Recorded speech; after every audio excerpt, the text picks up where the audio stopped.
Hey guys, in this video I want to show you guys how to make the actual brushes to go in your new .abr or brush file for Photoshop Elements 8. You can do this in any version of Photoshop that you want, and I'm pretty sure it's really similar to this, but in this video I'm using Elements 8, so that's what I'm going to show you how to use.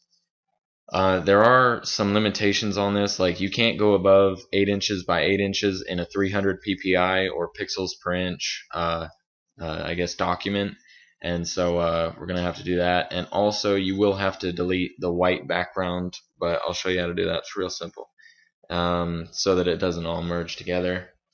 And let's see, other than that, I guess let's get started. So go ahead and open up your Photoshop Elements 8 program and create a new document, file, new blank file. We're going to go ahead and make it 8 by 8 at 300 ppi. Now that we have our big ass document open, we'll double click this right here under layers, and if it doesn't show up, then go ahead and just click that and bring it out. And we're going to go ahead and erase that because later on we'll merge all the layers together, and if there's more than one, or if there's a background, it will merge them and create a solid brush, which won't work correctly. So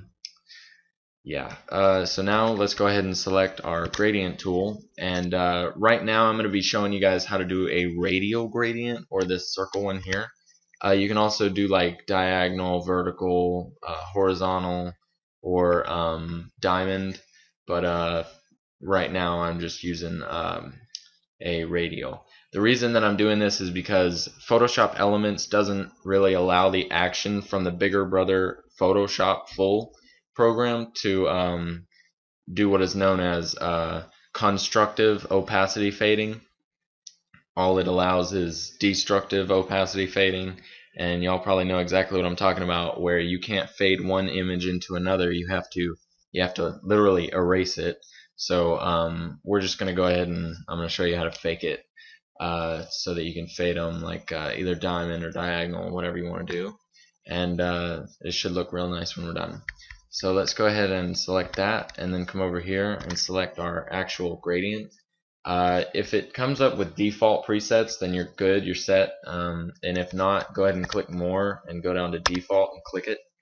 I'm going to just show you guys how to do the one that's built in, because this one here, editing it to make this side the opacity to 0 is kind of a bitch. You just, and it always comes out backwards, so we're just going to use this. So it should come out just like this. So we're going to take this one here and drag it all the way over to the right, and then this one here and drag it all the way over to the left. The reason for that is because we're going to be dragging from the center of the document over to the right, as opposed to the right over into the center, or the left into the center, whatever you want to do, and otherwise it'll end up backwards. So let's go ahead and move this transparency measurer all the way to the left, so that it's nice and smooth. We got a really long gradient here, so it'll look real nice when we get it done. And once that's done, I guess let's just go ahead and click OK, and then we'll go ahead and drag this over from the center as level as we can out to the right, and not all the way to the edge, but pretty close, not quite all the way. And then let's see, I don't really have that centered up, but we can fix that real easy. So let's do that, and then we'll create a new layer, bring this to here, click on that, and use this. It's a bit smaller. Sorry about that. And there we go. So now we can go ahead and merge these layers. This is why you don't want a background, because when you merge them, there's really no way to separate them afterwards. So now we have our basic brush file laid out the way we want it, and what we want to do is make sure that it's not a square brush. We want it to be just the circle. So let's go ahead and select our marquee tool, which will show up as a rectangle most of the time unless you already have it set to the elliptical, and then we'll click and hold and go to the elliptical marquee tool. Then we'll start to click on the corner and drag this all the way down to the bottom, right about here, and then we'll center this up a little bit better.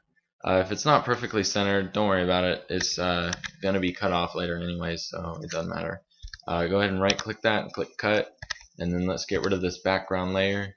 Now that we have that done, that's pretty much it. The reason that with the gradients you don't really worry about the color is because all brushes automatically are set to black and white, because they're not technically colored when you get them. You can just click down here and change the color of the tool, and then when you use your gradient, that's what it becomes. So yeah, that's why we don't worry about that. And so now we just go ahead and click edit and hit or actually wait, sorry, click on your brushes again, go ahead and click the drop down, go over to your two right arrows to extend this, go to load brushes, and then click my brush set, which is the brush set that we just made. Then we'll go ahead and click on edit and define brush, and we're gonna go ahead and name this reverse circular fade, and click enter, and then now we have a new brush, reverse circular fade. So this is what the brush looks like basically.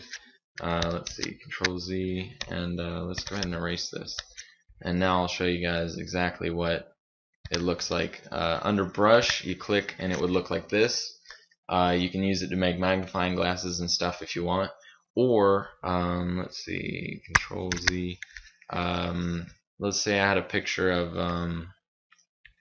oh, there's a cat fight going on outside, I'll have to check that out later.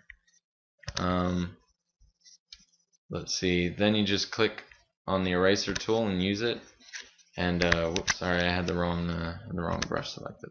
So yeah, and then we'll click, and it will fade in from the outside.